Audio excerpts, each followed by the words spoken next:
And look at the separation. Look at immediately Cole's trying to get a little bit farther away from the big man, from Phil Rajzman. But you saw that camaraderie in the water. Those are two of the best, most polite gentlemen in the sport right there.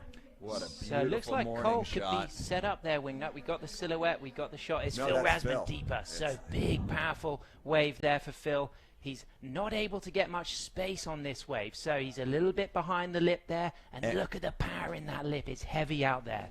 It's thick, and it just picked off Phil right there. So, you know, I know when, I can imagine Cole wondering what just happened. That was a bomb wave. Did Phil tear it apart? And to be able to really not get much on that wave, that's not really a nose ride. He had gone up there. This section just is going to close out on him, and then when he tries to get around the corner here, he just gets picked off.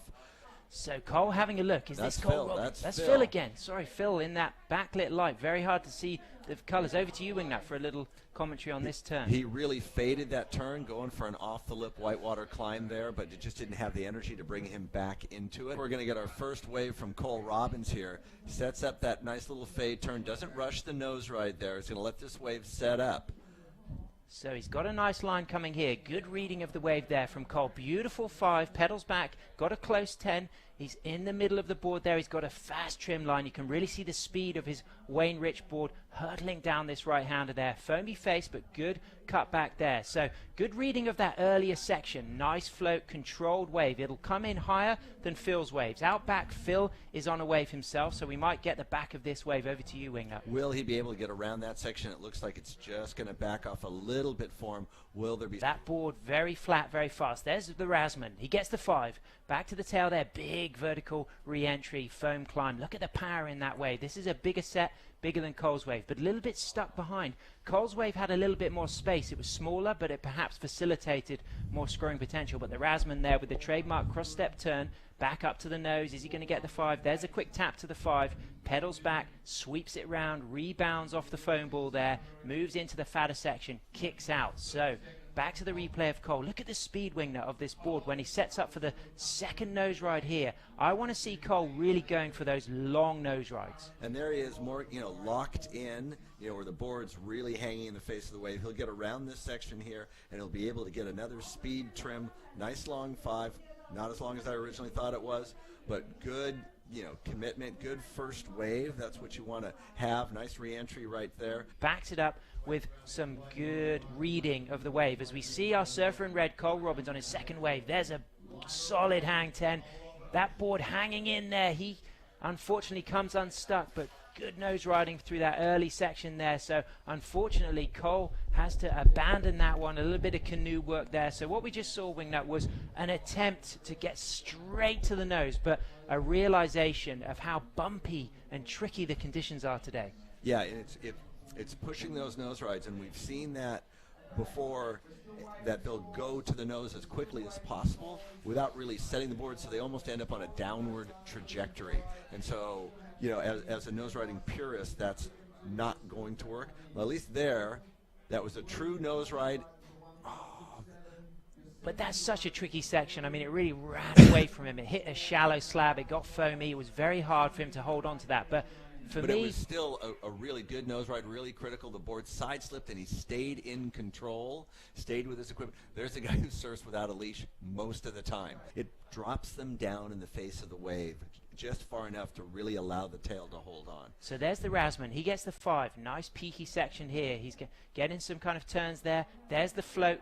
That's the floater that broke a fin, that broke the back of his board a few days ago. But there, keeping it safe. But once again, that first section is not really allowing much. I think the surfers have got to get much more to the north. If Phil has his say. As we look at Cole Robbins, with that nice fade, gets a little bit of a bobble there. And those are those bumps you can see in the face of the wave. Nice rebound, full wraparound cut back there. Let's see if he can get into a little section right there. That's that little barrel that he had been looking at earlier. So that wave was all tail. I don't think the score can be that high, but he only needs a 3.77 to jump in the lead, and that wave might give him that. And it was a great roundhouse cutback. Stored for that little tube at the end section there, but it didn't allow it. But thinking, Cole is very much a pocket surfer, and I think that's a symptom of surfing those point breaks in California. Right, always. And watch how he fades this wave. That's that little fade we were talking about, and he gets a quick little tag there to the nose. The wave had that lump in it, so he had to back off, but that allowed this great roundhouse cutback. Rides that down and just unable to get into that pocket. So it is a complicated lineup out there. It's not easy unless you're sitting here in a chair talking about how you would do it, as Cole pulls the trigger on this one. And you see how his trajectory dropped straight down the face of that wave. That wave just not allowing that shoulder to run on. And there goes Phil. There he gets his nose right, but again, has to back off so quickly. There's that CrossFit turn you were talking about, Sam. So perfectly executed. Quick 5, nice footwork there. Cross foot cut back again.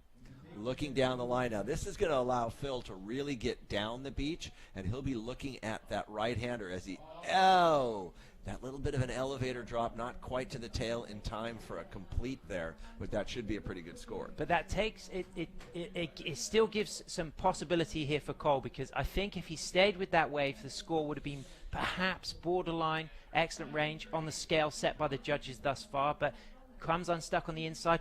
But there was a lack of rhythm this whole ride. It just looks like he wasn't quite in rhythm with the wave. Slightly out the pocket even on that rebound there, navigating through this foam. But look how this wave steepens up on the inside. A reminder that some of these wider ones have good scoring potential there. Stalls, a little bit of a lack of rhythm on the nose, a little bit stuck, and then the nosedive. You just sense that the tempo of that ride from the get-go was not going to go into the excellent range. Well, he just, he knew he hadn't really had a wave with the scoring opportunity yet, so he was really trying to add to give him the opportunity. Cole Robbins paddling. Nope.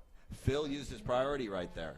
Nice 10 from Phil. Pedals back to the tail there. Good open face. There's that trademark cross-step turn. And he stays in that turn. Beautiful. The judges will reward the degree of difficulty. Comes unstuck. Still giving a chance to Cole. 10 Phil seconds. really could have nailed it then. Cole, is he going to have a chance? We're in the countdown. No. Unfortunately, Cole Robbins goes down in third place, not getting the opportunity to get that 4 that he so needed to give a chance to get that world title. And he knows. Look at him out there. He knows he gave that away. He was not out-surfed. The plan fell apart underneath him. He was too selective. Phil celebrating. It was great to win as we look at Cole Robbins out there coming in on his wave. Well, congratulations, Phil. Congratulations, Phil. That was one of those, that was classic competition, challenging conditions, surfers really having to fight for it. And, that's where you've got to be resilient, and you've got to be willing to adapt. You've got to stay busy if you're not getting the scores on the board. And just look, such low scores, a 6 and a 3, two fives. I mean, it really wasn't in the excellent range, but those scores mattered.